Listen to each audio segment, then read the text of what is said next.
안녕하세요. 좋은 아침입니다. 오늘은 사무엘하 11장에서 12장입니다.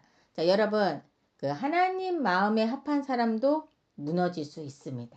오늘 말씀은 한 번의 선택이 어디까지 이어질 수 있는지를 보여주고 있는데요.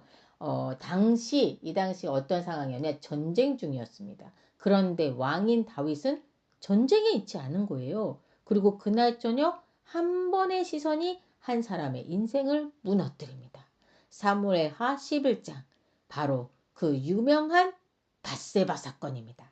다윗 일생에 있어서 가장 치명적인 죄에 대한 내용이죠. 자, 다윗은 전쟁 대신에 왕궁에 머물고 있어요. 저녁에 일어나 낮잠을 잤나 봐요. 일어나서 옥상을 이렇게 쫙 거닐고 있었던 거죠. 그러다가 옥상에서 이렇게 내려다 보니까 목욕을 하고 있는 한 여인을 보게 된 겁니다. 다윗은 한눈에 반해버린 거예요. 그 여인의 이름은 밧세바. 충성스러운 자기 부하 우리아의 아내. 다윗은 이 사실을 알았음에도 멈추지 않습니다.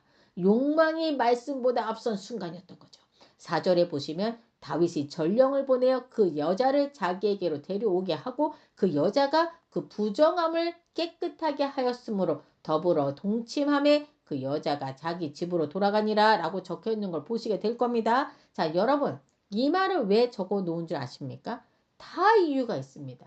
자, 여기서 부정함을 깨끗해 하였으므로 라는 표현이 나오죠. 이 말은 월경이 끝났기 때문에 몸을 정결케 한 그런 장면이에요. 레위기 15장에 보시면 여자가 월경이 끝난 여인은 저녁 때 몸을 물로 씻어야 한다라고 써 있거든요. 그래서 밧세바는 그 규례대로 지금 정결 예식을 한 거라고 볼 수 있습니다. 그러니까 결론적으로 밧세바가 지금 정결한 상태였다는 것을 말해주는 동시에 뭐죠? 이 일로 임신한 아이가 바로 다윗의 아이라는 사실을 분명하게 드러내기 위한 장치였던 겁니다. 자, 결국 다윗은 그 여인을 불러 동침을 합니다. 그리고 얼마 지나지 않아 밧세바로부터 연락이 옵니다. 임신했습니다. 라는 말을 전해 듣게 된 거죠. 이 한 문장이 모든 것을 흔들어 놓습니다. 다윗은 고민을 합니다. 길을 어떻게 하면 좋지? 자, 그리고는 이 일을 덮기로 결정을 합니다. 그리고는 우리아를 전쟁터에서 불러들입니다. 우리아를 불러서 요압 장군의 안부를 묻고 또 싸움은 어떤지도 묻고 그래 그런가 그래 수고가 많소 그래 알았다 이제 너는 고생이 많았으니 너의 집으로 내려가서 쉬거라 라고 얘기를 한 거예요. 그러니까 한마디로 집에 가서 오랜만에 만난 아내와 동침을 해라 라는 거였던 거예요. 그러면 그렇게 동침을 하면 아내가 임신하면 어떻게 돼? 그 아이가 바로 우리야 자기의 아이라고 생각할 거 아닙니까? 그건 굉장히 좋은 계획이라고 생각했던 거죠. 하지만 문제가 생깁니다. 우리아가 집에 가지 않았던 거예요. 왜죠? 우리아가 말합니다. 성경에 나와요. 지금 전쟁 중인데 어떻게 나만 편히 쉴 수 있겠습니까? 여러분, 죄를 지은 왕 그리고 충성된 우리아의 모습이 대조적으로 보이지 않습니까? 다윗은 회개는커녕 다시 시도합니다. 뭐라? 우리아가 집에 안 들어갔다고? 안 되겠다. 다시 불러요. 다시 불러가지고 이번에는 술을 왕창 먹입니다. 그래 고생이 많다 그러면서 먹어라 그러면서 막 술을 왕창 먹인 거예요. 그리고서는 다시 집에 가라서 쉬라고 한 거죠. 술에 취했으면 이게 술김에 이렇게 그럴 수 있지 않습니까? 그런데 이번에도 우리아가 집에 가지 않은 거예요. 다윗이 완전 자기 계획이 완전 깨졌잖아요. 완전 실패했죠. 자, 이번에는 다윗이 어떤 결정을 하시는지 아십니까? 그는 결국 가장 끔찍한 선택을 합니다. 우리아를 불러서 손에 편지를 쥐어주고 전쟁터로 돌려보냅니다. 요압 장군에게 주라고 하죠. 이 편지를. 자, 그 편지 내용은 뭔지 아십니까, 여러분? 이 사람을 죽여라! 최전방으로 보내서 죽이라는 그런 명령이었던 거예요. 그러니까 지금 우리아는 정말 충성을 다했건만 자기 손으로 자기 죽음의 명령서를 들고 갔던 겁니다. 예? 그래서 그는 최전방에서 죽습니다. 밧세바는 남편의 죽음을 듣고 슬퍼합니다. 여보 하면서 엄청 울었겠죠. 자, 그리고 시간이 지난 후 밧세바가 그 애도 기간이 끝나자마자 다윗은 그녀를 아내로 맞습니다. 겉으로 보면 모든 것이 정리가 된 것처럼 보여요. 자, 여러분, 이 사건 이후 다윗의 가정과 왕국에 많은 어려움이 찾아오게 됩니다.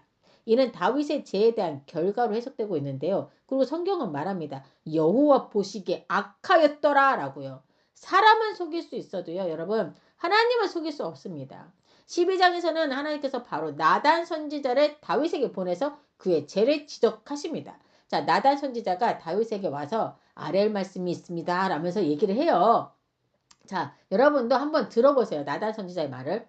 왕이시여, 한 성읍에 두 사람이 있었는데 한 사람은 부하고 한 사람은 가난한데 그 부한 사람이 양과 소가 심히 많았고 가난한 사람은 작은 암양 새끼 한 마리가 유일했기에 그가 자기의 자식과 함께 먹고 키우면서 애지중지 키우면서 그들이 먹는 것을 그의 품에서 함께 자라면서 거의 그의 딸처럼 사랑으로 키우고 있었습니다.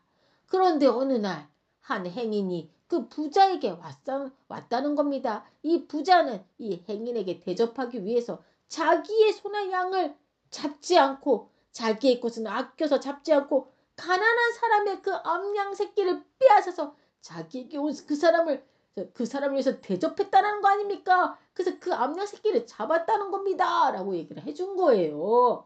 자, 여러분들이 이 얘기를 듣고 어떠십니까? 기가 막히죠. 아니, 있는 놈들이 더 심하다고. 자, 이 이야기를 듣고 있던 다윗도 우리와 같은 반응이더라고요. 다윗이 완전 화를 내면서 여호와의 살아계심을 두고 맹세하노니 이 일을 행한 그 사람은 마땅히 죽을지라. 그가 어찌 이리 행할 수 있단 말인가? 그 자를 당장 처벌하라! 라고 얘기를 합니다. 자, 그러자 나단의 입에서 나온 한마디. 당신이 바로 그 사람입니다. 아, 이스라엘의 하나님 여호와께서 이와 같이 이르시기를 내가 너를 이스라엘의 왕으로 기름 붓기 위하여 너를 사울의 손에서 구원하고 너의 주인의 집을 너에게 주고 너의 주인의 아내들을 너의 품에 두고 이스라엘과 유다 족속을 너에게 맡겼느니라. 만일 그것이 부족하였을 것 같으면 내가 이것저것을 더 주었으리라. 그런데 네가 어찌하여 햇사람 우리아의 아내를 빼앗아 아내로 삼고 그를 암몬 자손의 칼에 죽게 하였느냐. 이는 네가 나를 업신여김이 아니고 무엇이냐. 네가 햇사람 우리아의 아내를 빼앗아 너의 아내로 삼았은즉 칼이 너의 집에서 영원토록 떠나지 아니하리라. 라고 하셨고 여호와께서 또 이와 같이 이르시기를 내가 너의 눈 앞에서 너의 아내를 빼앗아 너의 이웃에게 주리니 그 사람들이 너의 아내들과 더불어 백주에 동침하리라. 너는 은밀히 하였으나 나는 온 이스라엘 앞에서 백주의 이 일을 행하리라 하셨나이다. 라고 하나님의 엄중한 심판과 재앙의 예언을 나단 선지자를 통해서 듣게 됩니다. 이 말을 들은 순간 여러분 다윗을 한번 보십시오. 여러분 만약 사울이었다면 이런저런 변명을 했을 겁니다. 하지만 다윗은 이 말을 듣는 순간 충격에 빠져서 자신이 그 사람이라는 걸 확실하게 알게 된 거죠. 내가 여호와께 죄를 범하였노라 하면서 즉시 인정을 합니다. 여러분 즉시 인정을 합니다. 완전 무릎 꿇고 통곡을 합니다. 이게 다윗입니다. 예, 그래서 이런 다윗의 회개, 진실된 회개를 보시고 하나님은 다윗을 용서하십니다. 그런데 여러분 중요한 건 그 죄의 결과는 사라지지 않는다는 겁니다. 다윗과 밧세바 사회에서 태어난 그 아이는 죽게 되고요. 다윗의 가정에는 칼이 떠나지 않게 됩니다. 여러분 죄는 용서받을 수 있지만요. 그 흔적은 남게 된다는 거예요. 나중에 다윗의 가문에서 일어나는 그 비극적인 일들을 보시면 아시겠지만 그런 생각이 들더라고요. 하나님께서는 용서하셨다고 했는데 이게 용서 맞나? 그런데 왜 심판을 거두시지 않으신 거지? 이런 생각이 들었어요. 용서하셨다고 했으니까. 사실 다윗이 실수한 거 맞아요. 죄를 지은 거 맞습니다. 근데 하나님께서 용서하셨다고 했지 않습니까? 그런데 이 집안에 정말 칼이 멈추지 않거든요. 칼이 떠나지 않아요. 비극이 계속됩니다. 왜 하나님은 용서하셨다고 하면서 심판을 거둬주지 않으실까? 여러분 우리가 착각하는 게 있더라고요. 여러분 죄의 값은 뭐죠? 네, 맞습니다. 바로 사망, 죽음입니다. 하나님께서 다윗을 용서하셨기 때문에 다윗은 죽지 않았습니다. 그 내용이 13절에 나와요. 나단이 다윗에게 말하되 여호와께서도 당신의 죄를 사하셨나니 당신이 죽지 아니하려니와. 여러분, 이건 분명한 용서 맞습니다. 자, 그런데 왜 심판은 계속되냐고요? 자, 여기서 핵심은 이겁니다. 용서는 관계의 회복이고 결과는 삶의 영역이라는 점인 거예요. 다시 말하면 하나님과의 관계는 회복됩니다. 하지만 그 죄로 인한 그 영향은 삶에서 그대로 남아있게 된다는 거죠. 여러분, 다윗의 죄는 단순한 실수가 아니었어요. 아시죠? 간음에, 살인에, 권력남용까지. 이거는 개인의 죄를 넘어서서 왕으로서 공동체 전체에 영향을 주는 그런 죄였던 겁니다. 그래서 하나님은 칼이 너의 집에서 영원히 떠나지 아니하리라 라고 말씀하셨던 거예요. 버림이 아니라 죄가 가져온 결과를 거두게 하시는 거였죠. 자, 근데 사실 이게 진짜 용서의 모습이지 않을까 하는 생각도 들더라고요. 만약에 하나님께서 그래, 다 괜찮다. 아무 일도 없었던 것처럼 그렇게 하자라고 하시면, 예, 그렇게 하시면 그건 사랑이 아니라 죄를 가볍게 만드는 거가 되지 않겠습니까, 여러분? 우리 하나님은 다윗을 버리지 않으셨습니다. 그쵸? 용서하셨죠? 동시에 죄의 무게를 가볍게 넘기지도 않으십니다. 공의 하나님이란 말 들어보셨죠? 우리도 여러분 넘어질 때가 있어요. 그쵸? 그럼에도 우리는 하나님께로 돌아갈 수 있습니다. 하지만 우리의 선택한 그 부분에 있어서의 책임은 어떻게 되죠? 책임은 따른다는 거 잊지 말아야 합니다, 여러분. 자, 하나님의 말씀대로 다윗과 바세바 사이에서 태어난 아이는 병들어 죽게 됩니다. 다윗은 아이가 죽기 전 아이를 위해서 금식을 하며 바닥에 엎드려 간절히 기도하는데요. 이 모습이 얼마나 간절했던지 신하들이 정말 아이가 죽었을 때 이 왕이 이렇게 이토록 금식을 하면서 간절히 밥도 안 먹으면서 금식을 하고 기도를 하는데 이 신하들이 이 아이가 진짜 죽었을 때 다윗에게 도저히 말을 하지 못하겠는 거예요. 그러니까 이 소식을 도대체 알리기를 두려워했다라고 성경에 써 있거든요.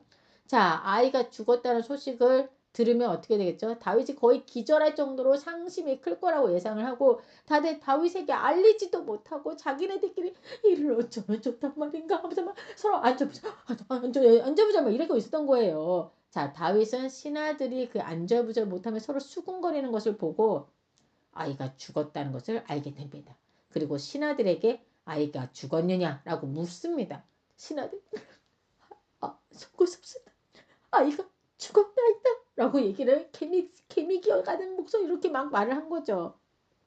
이 다윗이 얼마나 크게 상심할지 정말 걱정이 이만저만이 아니었던 겁니다. 그런데 여러분, 다윗이 갑자기 땅바닥에 엎드려 그렇게 울던 다윗이 갑자기 땅에서 일어나더니 몸을 씻고 몸에 기름을 바르고 옷을 쫙 갖춰 입고 여호와의 전에 들어가 경배를 드리고는 왕궁으로 돌아와서는 음식을 차리라고 명령을 하는 거예요. 신하들이 다들 뚜아하면서 막 다 의아해하면서 어떻게 된 거지? 아이가 살아있을 때는 그토록 웃으며 금식하시더니 아이가 죽은 후에는 더 난리가 나야 될 텐데 식사를 하시니 이게 어찌 됨이니까 하고 물어요. 예? 그래서 다윗이 뭐라고 얘기한 줄 아십니까? 아이가 살아있을 때는 내가 금식하고 울며 간절히 기도하면 혹시라도 하나님께서 나를 불쌍히 여겨 아이를 살려주실까 했는데 아이가 죽었으니 그 아이가 다시 내게 돌아올 수 없지 않느냐라고 얘기하면서 하나님의 뜻을 받아들이는 모습을 보여줬던 겁니다. 자, 그런데 놀라운 장면이 또 나와요. 다윗과 바세바 사이에서 또 한 아이가 태어납니다. 그 아이의 이름이 뭔지 아십니까? 바로 솔로몬입니다. 여러분 솔로몬 너무 잘 알죠? 이 솔로몬이 다윗과 바세바 사이에서 태어난 아이라는 거. 자, 하나님이 이 솔로몬을 굉장히 사랑하시지 않습니까? 자, 가장 무너진 자리에서 하나님은 다시 시작을 하십니다. 여러분 오늘 말씀은 분명하게 말하고 있어요. 죄는 아주 작은 선택에서 시작됩니다. 그리고 점점 깊어지고 결국 반드시 드러납니다. 하지만 동시에 회개하는 사람에게는 하나님이 다시 길을 열어주신다는 거. 여러분 성경을 읽어보시면 이 모든 과정들이 굉장히 자세히 더 실제적으로 적혀 있어요. 다윗이 어떻게 죄를 지었고 어떻게 회개했는지 이런 게 모두가 다 자세하게 적혀 있거든요. 그래서 저는 여러분들이 성경을 꼭 잘 읽어보시길 권합니다. 자, 지금 여러분의 삶은 어떻습니까? 하나님보다 앞서 있는 선택은 없습니까? 여러분을 강하게 유혹하는 건 어떤 게 있습니까? 감추고 싶은 죄는 없나요? 여러분이 돌아가야 할 자리 알고 계십니까? 예, 이 시간 함께 기도하겠습니다. 사랑의 하나님 감사합니다. 오늘 다윗의 모습을 통해서 죄가 우리를 더 큰 죄악으로 빠뜨릴 수 있음을 보았습니다.